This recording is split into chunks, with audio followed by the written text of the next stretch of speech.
Hey there, vinyl community. It's Joel from Planet 13, and I'm just displaying some albums I picked up from Mondo Tees. Early on in February, Mondo Tees, which I guess they do specialty soundtrack, cult movie soundtracks, and video game scores. They also do movie prints and such. They had free international shipping, so I had to jump on the chance to pick up some albums. I think they have it once a year, free international shipping. I live in Canada, so it's usually about $20 American to ship up here, which isn't that bad.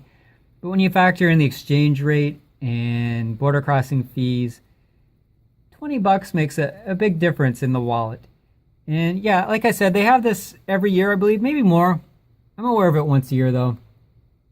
And I have a lot of fun just picking out the albums I want every year. You know, all year long, I kind of pay attention to what they're doing. I follow them on social media, and I'm like, man, I want that album. Man, I want that album. But when it comes time to buy, I generally just buy about 3 albums because I don't want to order too much. Things might get lost in the mail, and I'm sure they would just replace it, no questions asked. But I don't want to be the guy who orders like $400 worth of albums and it doesn't make it here. You know, you just kind of feel awful. So, you know, lower risk just ordering 3 albums. This first album I picked up is the Lost Boys Cry Little Sister single. So on side A, we have Cry Little Sister by Gerard McMahon. Awesome song. I love this song. Oh. Going on to Mondo Tees, I wasn't originally going to buy this, but I saw it there, and I'm like, I have to have this. It was 15 American dollars, and there was 2 variants. One was glow in the dark, and one was black and blue swirl.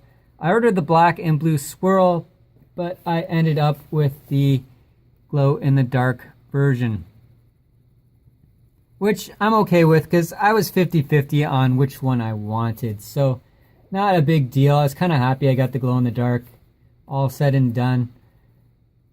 Side B, I should talk a little more about Gerard McMahon. He is an awesome songwriter. The single to Marilyn Manson covered in 2018, so it gave this song a little more, it brought it back to a new generation, I think, and I hope people who heard the Marilyn Manson version are checking out the original. Both versions, in my mind, rock. Gerard McMahon also wrote one of my favorite Kiss songs, which is off the Unmasked album. And the song he wrote was Is That You? I just love that tune. He's also done a lot of soundtrack work. He worked on soundtracks to a lot of like cheesy 80s teen comedies like Spring Breakers and Hard Bodies and a great movie, Fast Times at Ridgemont High. He wrote a song for that.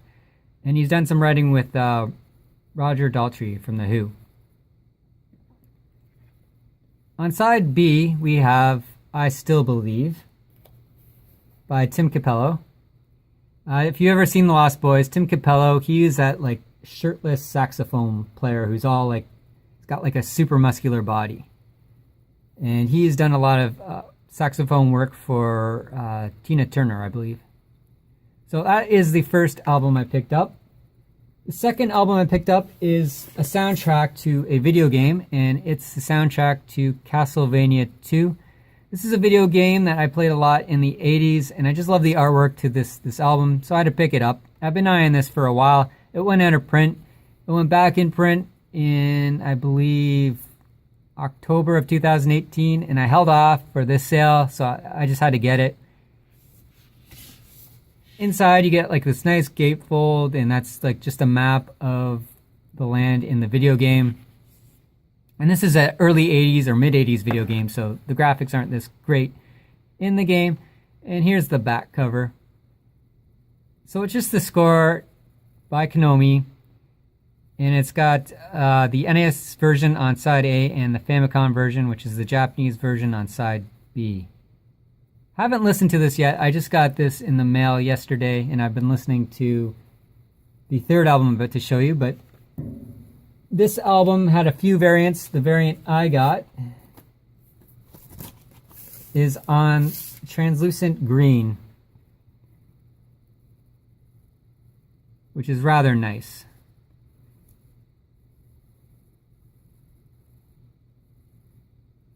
So again, a lovely album. The third album I picked up, oh man, this has been on my want list for a few months, and it is a soundtrack to Halloween 3. So Halloween 3 was not a big hit when it premiered in theaters in the mid-80s or early 80s because it did not have the killer Michael Myers in it. So a lot of people just, criticize this film. And over the past 30 years, it's gained cult status because it's been its own movie. In the movie, the general plot of it is that there's this mad scientist and he creates these masks, Halloween masks. And when the kids wear these masks and listen to this commercial or television commercial or show, it triggers the masks to kill the kids. So it's kind of a cheesy plot, but I love this movie.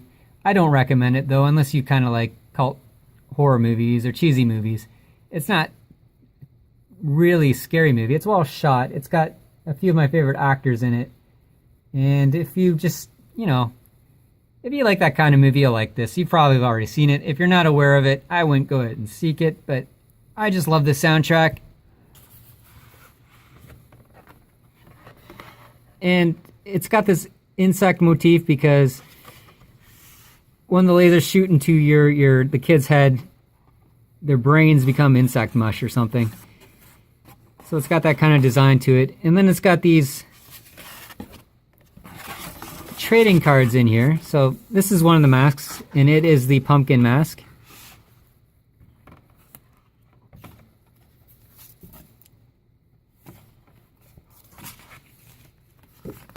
And then we have the skull mask.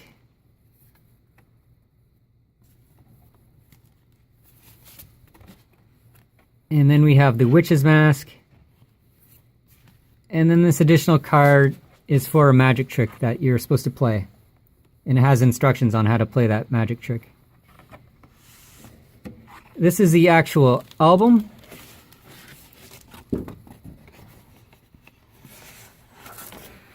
These are the instructions to the magic trick. I'm not going to display the magic trick. There is versions of this online if you're interested in seeing it.